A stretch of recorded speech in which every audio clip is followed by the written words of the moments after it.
પોરબંદરના ઉપરવાસમાંથી વરસાદી પાણીની સતત આવક થઈ રહી છે। જનકપુરી સોસાયટી, સુદામા પાર્ક, બાલવાટિકા સહિતના વિસ્તારો હજુ સુધી પાણીમાં ગરકાવ છે।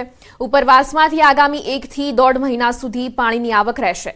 સ્થાનિકોનું કહેવું છે કે ઉપરવાસમાં જ્યાં સુધી વરસાદ વરસતો રહેશે ત્યાં સુધી પાણીની આવક થતી રહેશે। દર વર્ષે લોકોને ધસમસતા પાણીમાંથી પસાર થવું પડે છે।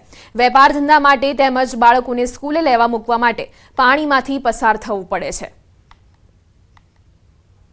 પોરબંદર શહેર તેમજ ગ્રામ્ય પંથકોમાં વરસાદે વિરામ લીધાને 36 કલાકથી પણ વધુનો સમય વીતી ચૂક્યો છે। તેમ છતાં જોઈ શકાય છે કે પોરબંદરની અનેક સોસાયટીઓમાં હજુ પણ પાણી ભરાયા હોવાની સ્થિતિ યથાવત જોવા મળી રહી છે। હાલ અત્યારે આપ જે દ્રશ્યો જોઈ રહ્યા છો, આ દ્રશ્યો છે જનકપુરી સોસાયટીના દ્રશ્યો છે।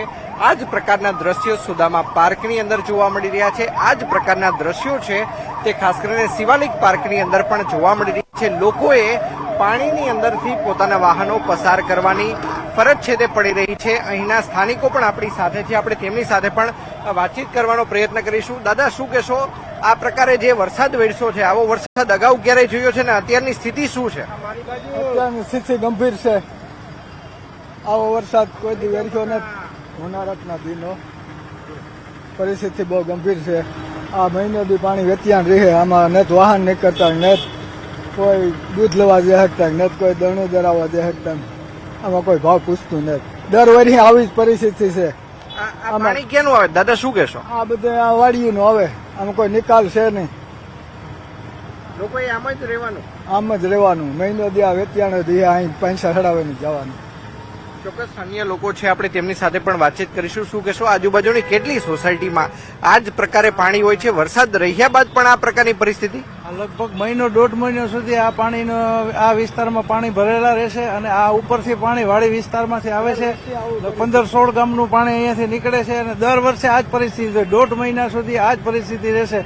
માણસને ખાવા પીવાનું, ઘરમાં કોઈ વ્યવસ્થા નથી, બકાલા નથી, દળણા નથી, દૂધ લેવા માટે 2-2 કિલોમીટર દૂર જવું પડે છે, કોઈ વ્યવસ્થા છે નહીં। દર વખતે આ પરિસ્થિતિ થાય છે। ચોક્કસ તો દર વર્ષે આ જ પ્રકારની પરિસ્થિતિનો સામનો અહીંના સ્થાનિકો કરે છે। અન્ય એક ભાઈ છે, શું કહેશો, આપ કયા વિસ્તારમાં રહો છો અને આપના વિસ્તારની પરિસ્થિતિ કયા પ્રકારની છે? વરસાદે વિરામ લીધો પરંતુ પાણી હજુ પણ શરૂ છે, શું કહેશો? હા, હું સુદામા પાર્કમાં રહું છું અને આ જ પરિસ્થિતિ છે બધાની।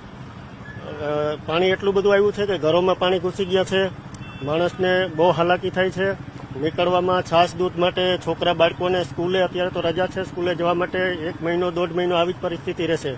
ઉપરવાસમાંથી જે પાણી આવે છે એનો કોઈ નિકાલ નથી, એટલા માટે આ પાણી અહીંયાથી જ નીકળે છે। તો આની કંઈક સુવિધા કરે સરકાર। અહીંયા કોઈ ડાયવર્ઝન નથી કે આ પાણી છે તે અન્ય જગ્યાએથી ડાયવર્ટ થઈને? કારણ કે તમારી અનેક 10 થી 12 જેટલી સોસાયટી છે કે જ્યાં આ જ પ્રકારે પાણી આગામી સમયમાં પણ નીકળતું રહેવાનું છે?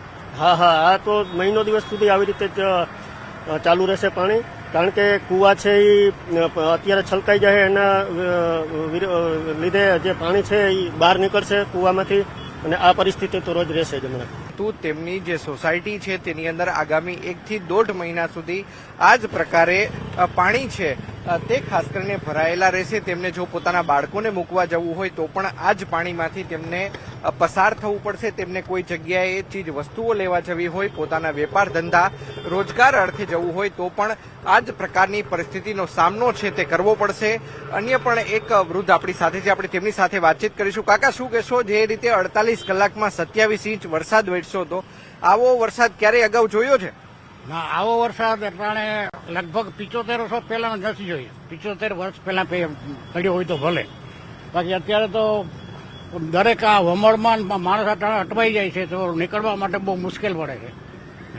આ વરસાદે તો વિરામ લીધો, તમારી સોસાયટીમાં કેમ હજી પાણીની આવક ચાલુ છે? આનું કારણ શું છે? અમારે ઉપરવાસથી બખરલાના પાણી આવે છે એટલે અહીંયા વમળ ગોઠવાનું, એટલે જૂની ચામુંડ માતાજીની મંદિરની એ બાજુથી પાણી વધારે આવે છે, એટલે વધારે એ વમળમાં માણસો, પશુઓ તથા જનાવરો ઝેરી વગેરે તણાતા આવે છે।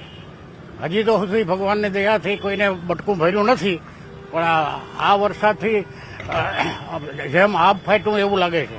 તો ખાસ કરીને જે રીતે અહીંના લોકો વાત કરી રહ્યા હતા કે ભલે વરસાદે વિરામ લીધો હોય પરંતુ આગામી 1 થી 1.5 મહિના સુધી આ જ પ્રકારે ઉપરવાસનું પાણી જ્યાં સુધી બંધ નહીં થાય ત્યાં સુધી જનકપુરી તેમજ જે સુદામા પાર્ક સહિતના જે સોસાયટીના જે રહીશો છે તેમને આ જ પ્રકારે પાણીમાંથી પસાર થઈને પોતાના વેપાર ધંધા રોજગાર અર્થે જવાનું રહેશે. સાથોસાથ કોઈ ચીજવસ્તુઓની ખરીદી કરવી હોય તો પણ આ જ પ્રકારે પાણીમાંથી પસાર થઈને જવાનું રહેશે.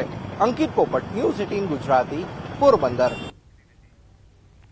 પોરબંદરમાં મેઘરાજાના વિરામ બાદ હજુ સુધી મંદિરોમાંથી વરસાદી પાણી ઓસર્યા નથી. વીર વચરાજ દાદાના મંદિરમાં વરસાદી પાણી ભરાયેલા છે.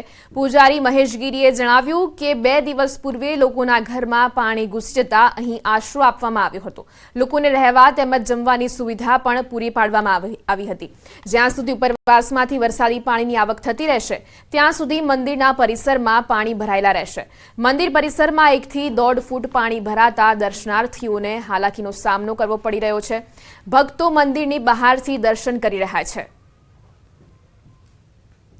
પોરબંદર શહેર તેમજ પોરબંદરના ગ્રામ્ય પંથકોમાં ભલે વરસાદે વિરામ લીધો હોય પરંતુ પોરબંદર શહેરના અનેક એવા વિસ્તારો છે કે જે હજુ પણ પાણીની અંદર ગરકાવ જોવા મળી રહ્યા છે.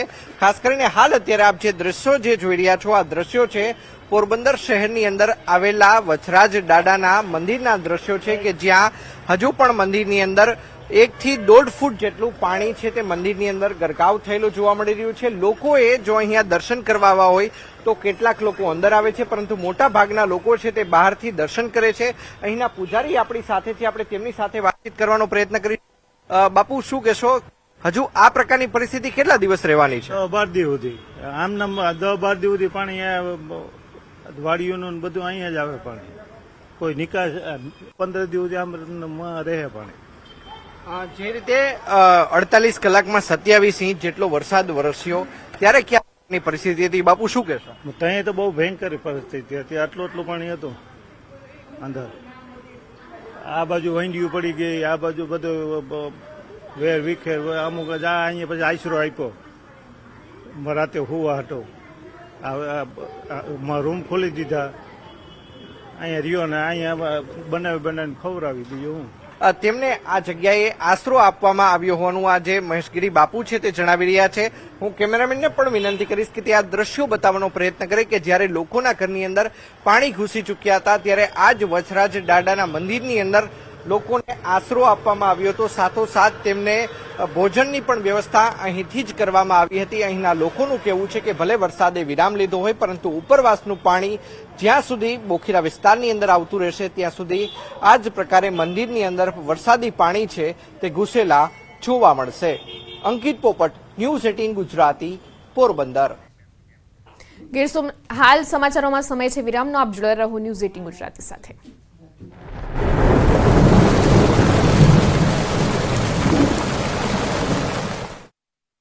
છે આકર્ષણનું કેન્દ્ર. પ્રવાસન વિભાગ દ્વારા અહીં કરાયું છે ઇકો પોઈન્ટનું નિર્માણ. સોમનાથનો ત્રિવેણી